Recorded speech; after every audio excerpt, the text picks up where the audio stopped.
Bonjour et bienvenue à cette nouvelle vidéo. Alors, je continue dans la suite de l'apprentissage de la base de données Access. Donc, module, je crois, numéro 6 actuellement. Voilà, donc je continue dans la conception de mes requêtes. Donc, on avait réalisé la dernière fois donc une requête de sélection toute simple, hein, en faisant et en affichant ici une requête avec ici un critère. Si je vais ici en mode création, vous allez voir, hein, on avait fait créer une requête qui vous permet ici d'afficher uniquement les clients qui se trouvent en Allemagne ou en France. Voilà, donc ici on avait créé une requête sélection toute simple. On va en faire d'autres pour vous montrer quelques critères d'ordre et des critères de sélection qui va vous permettre de pouvoir vous aider à réaliser pas mal de requêtes. Donc on va aller en créer une autre. Donc ici, hein, encore une fois, je reviens ici dans l'onglet créer. Je vais faire création de requête. On va repartir de nouveau, pourquoi pas sur ma table client, on verra ensuite. Pour l'instant, on va faire des requêtes monotables, c'est-à-dire que sur une seule table. Voilà, ici, ça c'est ma zone ici de sélection. Je vous avais montré la dernière fois que pour faire glisser les champs ici dans ma zone de sélection, on clique dessus et avec notre souris on fait glisser et on lâche. Voilà, ici, hein, ça vous permet. On peut évidemment supprimer un nouvel enregistrement si on s'est trompé. On clique ici sur l'intitulé et on fait suppr et ça se supprime. Voilà.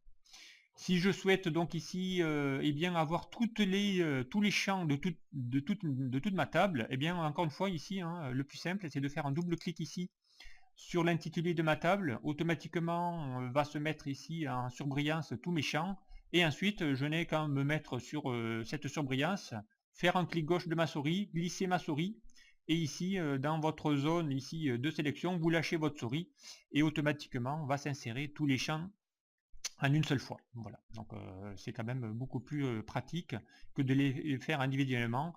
Je vous rappelle qu'on peut bien afficher ou pas tous les champs. Donc ici, si je souhaite par exemple ne plus afficher mes deux derniers champs, hein, ou voire même le téléphone, ici je n'ai qu'à désélectionner ici les coches. Hein, ici c'est la coche affichée. Si j'exécute, évidemment, vous voyez qu'il ne m'a pas affiché dans le résultat de ma requête. Il ne s'affiche ça ne s'affiche pas. Voilà, donc ici, hein, un petit rappel pour ici vous indiquer comment ici afficher d'un coup ici toutes les données d'une requête. Voilà, donc ici, on va continuer pour vous apprendre d'autres choses. Exemple ici, hein, un autre critère donc de requête.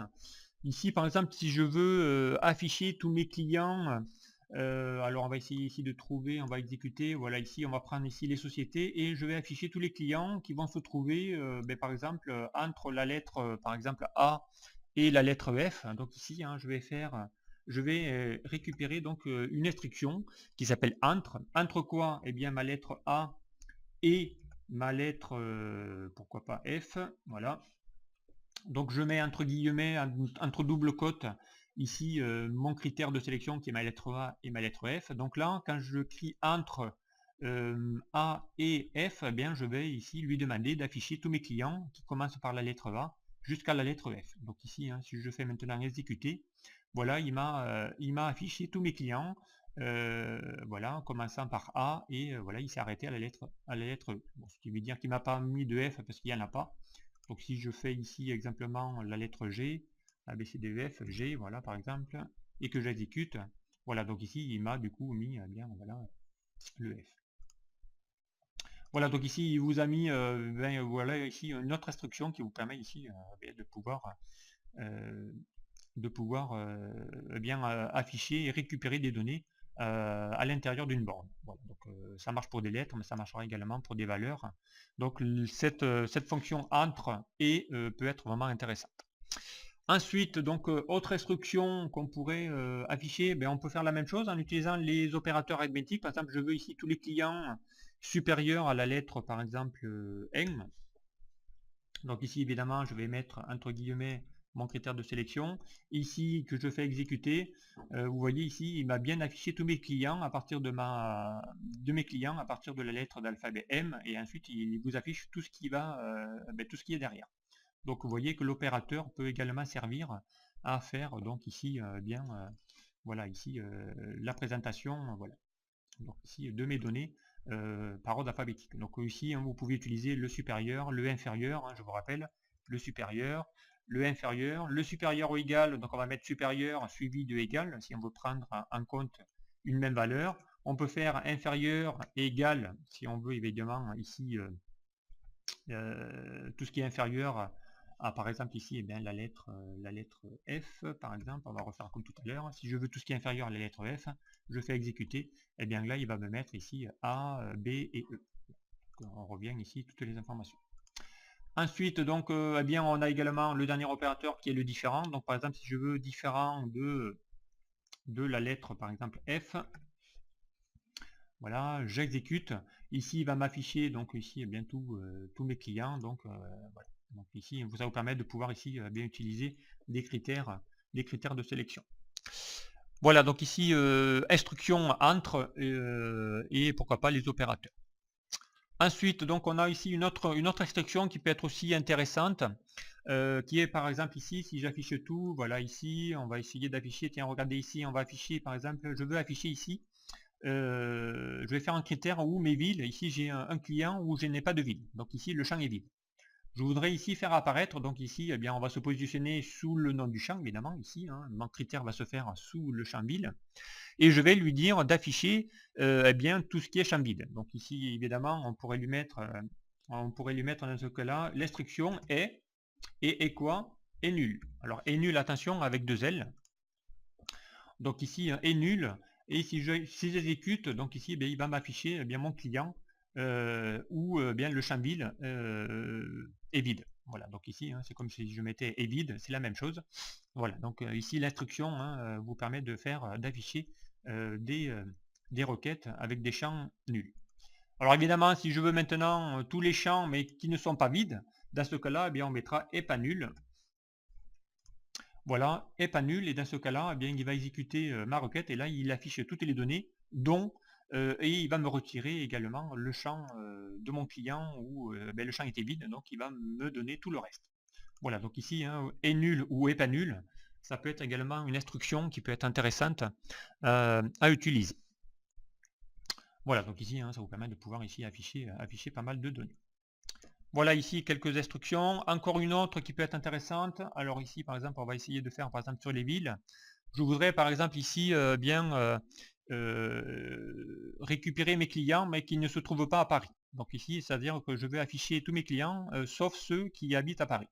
Donc dans ce cas-là, eh bien ici, on va se mettre toujours dans la ville client, et on va lui mettre ici l'instruction pas, donc qui n'est pas Paris. Voilà. Donc si je fais ça et que j'exécute maintenant ma requête, eh bien ici il m'a affiché tous mes clients et il m'a extrait donc tous les clients voilà, qui ne sont pas à Paris. Voilà, donc ici hein, il me les a extraits. Ici on voit qu'il y en a un qui est à Lille. Et bien si je veux également extraire celui qui n'est pas également à Lille, donc ici eh bien je pourrais mettre donc l'instruction et, puisque je vais en avoir un deuxième, n'est pas ou entre guillemets Lille. Voilà, qui n'est pas également la ligne. Donc ici, n'oubliez pas ici, c'est comme dans Excel, on peut élargir ou rétrécir également les colonnes. Hein, je ne vous l'ai pas dit, mais voilà, c'est comme une feuille Excel. Vous pouvez donc élargir les colonnes si vous le désirez. Donc ici, ma requête, ici, hein, c'est d'afficher tous mes clients, sauf ceux qui sont dans Paris et Lille. J'exécute, et là, ben, il m'en a encore retiré un. Voilà, donc ici, il m'a retiré également celui qui est de Lille. Je pourrais également retirer par exemple celui de Rouen. Donc là, si c'est exactement la même chose, et là, dans ce cas-là, je rajoute encore un et là, je mets pas comme Rouen. Voilà. Je valide par entrée. Et là, dorénavant, donc évidemment, j'ai mes extractions. Là, et si j'exécute, eh bien, il m'a retiré encore une fois le client qui était ici à Rouen et qui n'y est plus. Donc ici, voilà, ça va vous permettre de pouvoir ici, grâce à cette instruction, eh bien, vous sortir voilà ici des données. Voilà, donc ici on va pouvoir sauvegarder cette requête. Ici on va lui mettre encore une fois une requête en disant client hors Lille, Paris et Rouen. Voilà. Donc on essaie de mettre un nom assez explicite à mes requêtes pour qu'on puisse effectivement les retrouver plus facilement. Voilà, donc ici si je fais ma requête encore une fois et qu'ici j'exécute ma requête, voilà, et bien automatiquement il va me réafficher le résultat. Voilà, donc ici hein, une première instruction donc qui peut être intéressant hein, de pouvoir ici, voilà. Donc le fait d'avoir mis pas comme ou voilà, donc là il vous les a retraduits par ici différents, c'est la même chose que si jamais mis pas Paris, et bien ça peut être différent de Paris, donc dans ce cas-là, c'est la même instruction.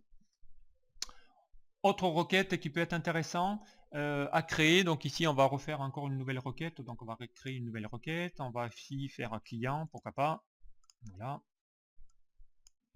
On va ici donc afficher certaines données, donc on va prendre ici le code client, on va prendre la société, on va prendre la ville, le code postal et le pays.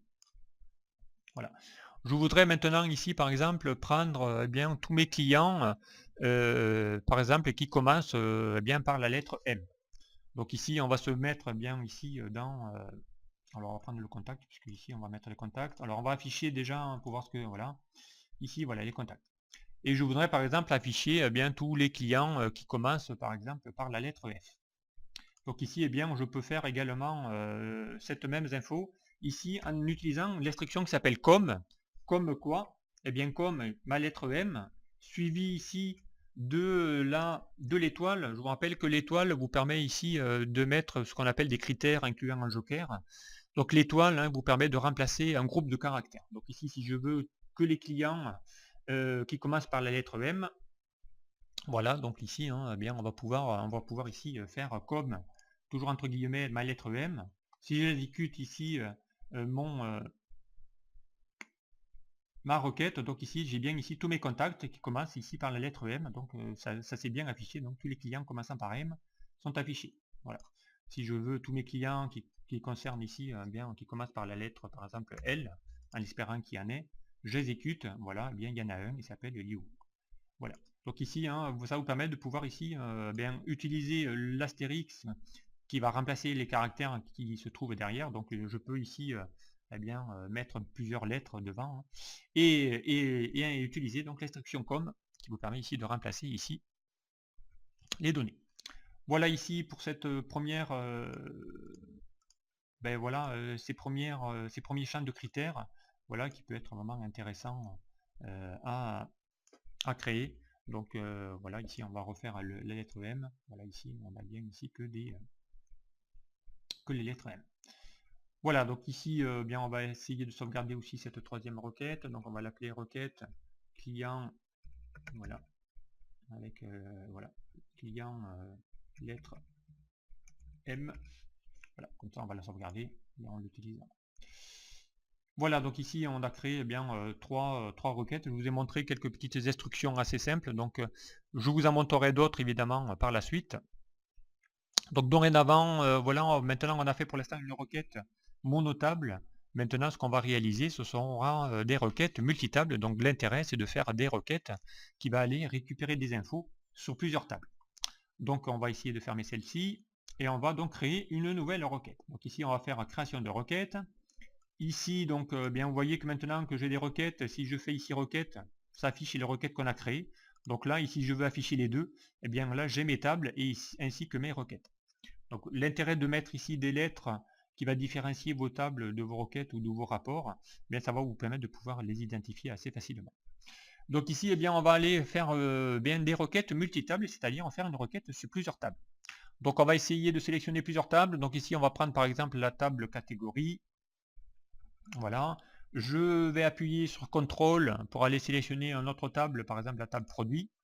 Voilà, et je fais ajouter, et là donc mes deux tables sont affichées. Donc dès qu'une relation est créée, évidemment, il va vous les afficher. Donc il va vous régénérer la fameuse relation entre les tables. Là ici, la relation de 1 à plusieurs, qui va être donc ici automatiquement générée. Et là donc on peut là donc effectivement maintenant insérer des champs donc de mes deux tables. Donc exemple ici on va essayer d'insérer quelques champs. Donc on va prendre ici le nom de la catégorie, puisqu'ici je ne l'ai pas. Donc si je veux ici, j'aurai besoin ici du nom de la catégorie de ma table catégorie. Ici il vous met le nom de la table catégorie. On va prendre ici le nom du produit qu'on va afficher. Donc ici il vous indique dans la deuxième ligne de mon champ ici de critères, donc ici à chaque fois quelle table correspond à quel champ. Donc ça peut être aussi un indicateur qui vous permet de savoir dans quelle table se trouve ce champ-là. Voilà, donc on va faire quantité par unité par exemple. On va faire l'unité en stock, si on veut gérer ici les stocks. Voilà, et on peut faire, pourquoi pas, donc bien une indisponibilité, mettre ici l'indisponibilité. Voilà, donc ici j'ai fait maintenant avec des critères, donc j'ai mis des champs qui va aller chercher plusieurs tables. Donc si j'exécute, bien ici, voilà, il vous fait ici, bien, il vous met la catégorie, donc ici, bien, les noms de produits avec les catégories correspondants, et ici donc mes données par rapport ici à mes indisponibilités. Voilà, ici on sait qu'il y en a certains produits qui ne sont plus disponibles. Voilà, donc ici le résultat de cette requête là. Pour l'instant, on pourrait évidemment encore une fois faire un tri. Donc je dis si je veux ici faire un tri croissant par catégorie. Donc si j'exécute, bien encore une fois, voilà, j'ai ici mes catégories de mes produits qui sont ici triés par ordre croissant chronologique. Voilà. Donc ici une présentation assez simple de pouvoir ici faire des critères. Donc ici, si par exemple je veux extraire par exemple tous mes produits boissons, et bien encore une fois ici dans ma nom de catégorie, ici je peux aller taper boissons. Voilà. Automatiquement il va se rajouter les doubles côtes, je fais exécuter et là bien j'ai le résultat de toutes mes boissons uniquement. Donc il m'a fait un tri, un filtre sur la catégorie boisson. Voilà, ici c'est la requête actuelle. Donc ici dès que votre table va s'actualiser, automatiquement votre requête évidemment s'actualisera toute seule. Voilà, donc ici on va pouvoir ici lui mettre ici toutes mes requêtes. Ici donc s'affiche ici mes indisponibilités. Donc ici, si je veux savoir dans ma rubrique boisson, eh bien celle qui n'est uniquement ceux qui sont disponibles. Donc c'est-à-dire ici celle-là, eh bien la dernière boisson ici est indisponible. Si je veux avoir que les 4 premiers, et bien là ici dans la rubrique évidemment sous le champ indisponible, je peux lui dire ici différent de quoi? Différent de oui. Donc si j'exécute ça, donc différent de oui, je vous rappelle pourquoi. Hein. Pourquoi? Parce que ici, eh bien, c'est un bouton option, donc ici qui est le oui/non. On l'avait appris quand on avait créé une table lors de mes précédents. Donc ici, hein, c'est vrai, faux, oui/non. Donc c'est juste un bouton qui permet de cocher ou décocher ici l'indisponibilité. Donc voilà, bien comme je lui dis différent de oui, ou alors on aurait pu mettre ici non, hein, c'est la même chose. Voilà. Donc ici j'aurais pu mettre non, c'est la même chose. Donc bien, j'affiche uniquement ici les données de mes produits qui sont encore disponibles. Donc ici on peut mettre ici, on va sauvegarder notre requête. Donc ici ça sera une requête en disant boisson, voilà, dispo, voilà, boisson dispo. Et ici donc j'ai ma requête qui a été créée ici, boisson dispo, où là donc j'ai dorénavant, dès que je vais activer cette requête là, quelle que soit ici la mise à jour de mes tables qui ont été saisies, ou de nouvelles commandes ou de nouveaux produits saisis, et bien automatiquement la requête va afficher la mise à jour. Voilà, donc ici hein, ça vous permet de pouvoir avoir quelques informations supplémentaires. Allez, on va en créer donc ici une nouvelle. Donc je vous rappelle que vous pouvez ici dupliquer une requête. Hein. Ici, je peux aller sélectionner ma requête ici dispo. Donc on va ici la fermer. Voilà. Ici, pour aller copier une requête, vous allez faire un clic droit. Vous allez faire copier. Toujours au même endroit. Hein, vous allez faire ici bien coller. Là, il va vous redemander évidemment de redonner un autre nom. Donc ici, on va lui appeler Q. Et on va faire ici, pourquoi pas, une requête qui va aller afficher par exemple bien des unités de stock. Allez, voilà, quantité, on va l'appeler quantité stock.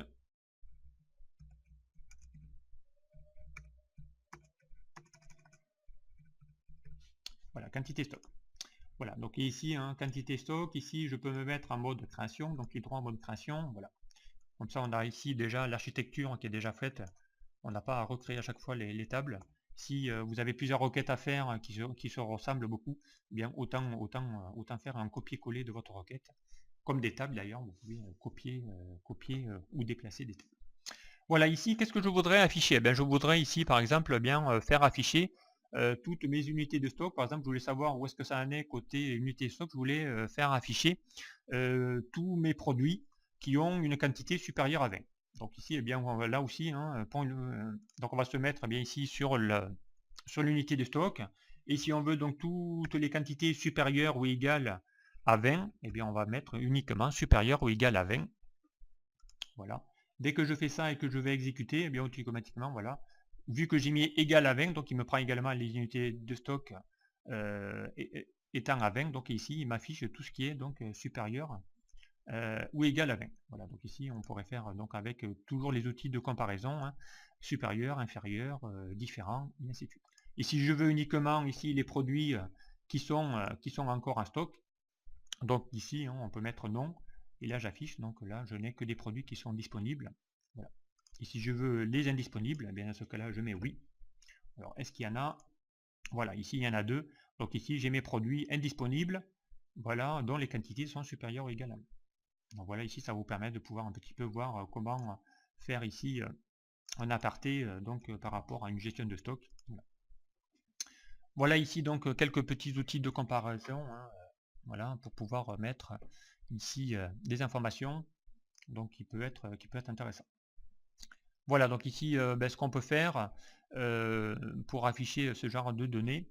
Qu'est-ce qu'on pourrait maintenant faire? Donc on va essayer ici bien de faire une sauvegarde de ma requête. Voilà, on va sauvegarder, elle est déjà faite. Voilà. On va essayer ici d'en refaire une autre requête, donc toujours dans le même esprit. Donc ici on va essayer ici de faire une requête voilà, où ici par exemple on va rajouter un prix, un autre champ, on va rajouter le prix unitaire par exemple. Voilà. Et je voudrais par exemple ici afficher, donc je vais exécuter, hein, je voudrais ici afficher par exemple les prix unitaires qui sont compris entre voilà, tous les produits qui ont pris un prix compris entre 20 et 100. Donc comment faire ça? Donc ici si je veux afficher tous mes produits dont les prix unitaires sont compris entre 20, donc on va faire un supérieur ou égal à 20, et donc eh bien inférieur et égal par exemple à 100. Voilà. Et ici donc en mettant ici ce genre de critères, eh bien on va ici afficher tous mes produits, donc on va essayer même voilà, de les mettre, de les classer, de me les afficher, donc tous les produits qui ont prix unitaire entre 20 et 100. Donc ici si j'exécute, et bien là il m'a affiché ici tous les prix, donc attention, ici on est vraiment dans les prix unitaires, tous les produits qui ont des prix entre 20 et 100. Donc voilà, il vous les affiche tous. Voilà. Ici je pourrais même ici les trier si je le souhaite, donc en mettant ici un tri croissant sur mes produits. Quand j'exécute, et bien ici j'ai mes produits des plus petits au plus grands. Voilà, un prix. Donc ici ça vous permet de pouvoir ici eh bien faire ici des critères de sélection en mettant une fourchette de prix, voilà, en fonction d'un montant. Voilà ici ce qui s'affiche. Donc ici quand j'exécute, eh bien j'ai ici voilà mes 16 enregistrements. Encore une fois, hein, je peux aller ici dans la barre de défilement pour aller les sélectionner. Voilà. Qu'est-ce que je peux encore faire? Par exemple, si je veux ici afficher que les 10 premiers, ici si j'exécute ma requête, et ici vous voyez qu'il y a ici le top, les 10 mes produits. Donc ici je veux faire une requête qui va m'afficher les 10 produits les plus chers. Donc dans ce cas là, eh bien qu'est-ce que je vais faire? Je vais ici afficher mon prix unitaire décroissant. Donc ici je vais supprimer ici ma requête, mon critère. Si j'exécute ici, donc il va me mettre ici les produits du plus grand au plus petit. Et si je ne veux garder que les 10 premiers, avoir le top 10 de mes produits les plus chers, et bien ici, hein, dans mes outils de requête, vous allez pouvoir ici dans renvoyer tout. Vous voyez que par défaut il renvoie tout. Et bien ici vous pouvez lui dire de renvoyer uniquement les 10 premiers. Donc dans ce cas là vous allez taper ici 10. Voilà. Vous allez valider par OK. Et dès que vous allez dorénavant exécuter votre requête, eh bien vous allez pouvoir ici n'afficher que les 10 premiers enregistrements. Donc vous en avez bien ici 10 uniquement qui s'affichent. Et les autres donc ne seront pas affichés. Donc ça peut être intéressant pour aller afficher dans des requêtes le top 10 des produits, des meilleures ventes, voilà, ainsi de suite. Donc ici, hein, n'oubliez pas ici, par défaut il renvoie tout, mais vous pouvez ici définir votre propriétaire, le top 15, le top 10, le top 20, voilà, ici de mes produits. Donc voilà, donc ici hein, ça peut être intéressant ici d'afficher ce genre de critères. Voilà, donc ici on va pouvoir bien voir ici eh bien, quelques nouvelles options de critères de recherche pour pouvoir faire également ce genre de sélection. Voilà, donc j'espère que, bien que ce tuto vous aura plu. Donc on continuera dans une prochaine vidéo à réaliser des requêtes un peu plus évoluées, donc en utilisant eh bien, des champs calculés. On verra comment calculer des champs dans une requête. Voilà, donc je m'en arrête là pour cette vidéo-là. Merci de m'avoir suivi et puis à très vite sur un prochain tuto. Au revoir.